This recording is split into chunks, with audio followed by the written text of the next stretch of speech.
आज की इस वीडियो में हम उन जियोपॉलिटिकल खबरों पर बात करेंगे जो मेनस्ट्रीम मीडिया में या तो दबा दी जाती हैं या बिल्कुल दिखाई ही नहीं जाती। बीते कुछ घंटों में सामने आई ये बड़ी अपडेट्स भारत की विदेश नीति, सुरक्षा और आने वाले रणनीतिक फैसलों को सीधे प्रभावित कर सकती हैं।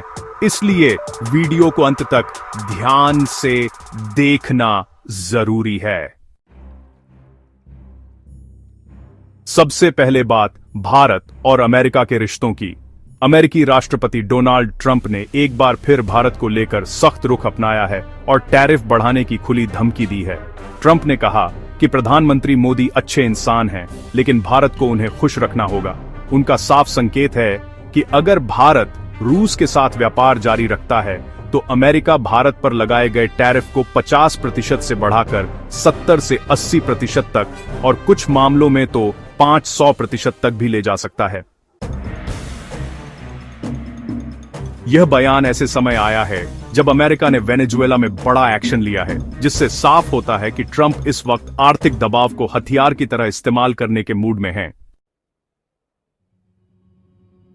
इसी बीच एक और बेहद अहम अपडेट सामने आती है। एलन मस्क की कंपनी स्टारलिंक ने अचानक वेनेजुएला में अपनी सैटेलाइट इंटरनेट सेवाएं चालू कर दी हैं और अगले 1 महीने तक फ्री इंटरनेट देने का ऐलान किया है। एक्सपर्ट्स का कहना है कि बिना किसी सरकारी अनुमति के इतनी तेजी से सैटेलाइट इंटरनेट का एक्टिव होना किसी भी देश की आंतरिक सुरक्षा और डेटा संप्रभुता के लिए बड़ा खतरा बन सकता है। इससे यह साफ होता है कि जरूरत पड़ने पर किसी भी देश में दूर बैठे इंटरनेट को ऑन किया जा सकता है। अब बात करते हैं भारत और फ्रांस के रिश्तों की। यूरोप और नाटो के भीतर फ्रांस ही ऐसा देश है जो अमेरिका को आंख बंद करके फॉलो नहीं करता। बीते वर्षों में कई बार फ्रांस ने अमेरिकी नीतियों का खुलकर विरोध किया है। हालांकि वेनेजुएला के हालिया घटनाक्रम पर फ्रांस ने अमेरिका के खिलाफ खुलकर मोर्चा नहीं लिया है। स्टॉर्ट सनसनस्वाइन टेंड्रिया है। इसी बीच भारत के विदेश मंत्री एस जयशंकर 4 जनवरी से 10 जनवरी के बीच फ्रांस के दौरे पर हैं। इसे सिर्फ एक रूटीन विजिट नहीं माना जा रहा। इसके बाद वह लक्जमबर्ग भी जाएंगे, जहां यूरोपियन यूनियन से जुड़े अहम मुद्दों पर बातचीत होगी। माना जा रहा है कि भारत अमेरिका के बढ़ते दबाव के बीच यूरोप के साथ अपने रणनीतिक और आर्थिक विकल्प मजबूत कर रहा है। इसी दौरान भारतीय सेना प्रमुख जनरल उपेंद्र द्विवेदी 2 दिन की आधिकारिक यात्रा पर संयुक्त अरब अमीरात पहुंचे हैं। ये द्वारा ऐसे समय हो रहा है जब यूएई और सऊदी अरब के बीच यमन को लेकर तनाव बना हुआ है। पश्चिम एशिया में किसी भी तरह की अस्थिरता का सीधा असर भारत की ऊर्जा सुरक्षा, ट्रेड रूट्स और राष्ट्रीय हितों पर पड़ता है। इसलिए यह यात्रा बेहद अहम मानी जा रही है। अब भारत और बांग्लादेश से जुड़ी खबर। बांग्लादेशी क्रिकेटर मुस्तफिजुर रहमान के आईपीएल से बाहर होने के बाद वहां की अंतरिम सरकार ने अपने देश में आईपीएल मैचों के प्रसारण पर पूरी तरह रोक लगा दी है।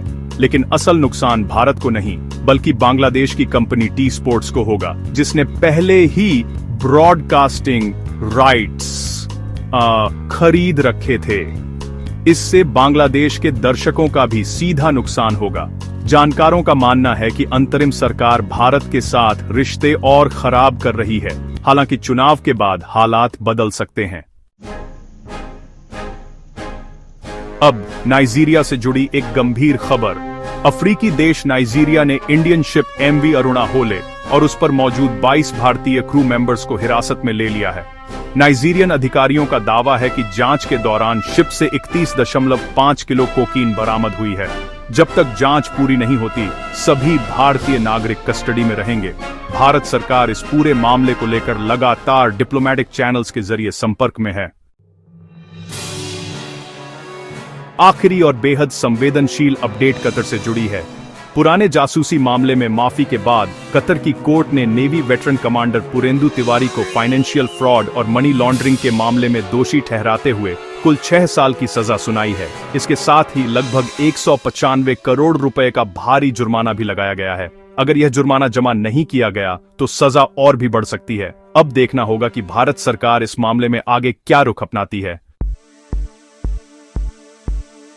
हर 24 घंटे में ग्लोबल जियोपॉलिटिक्स तेजी से बदल रही है। कोई देश दबाव बना रहा है तो कोई अपने पुराने फैसलों से पीछे हट रहा है।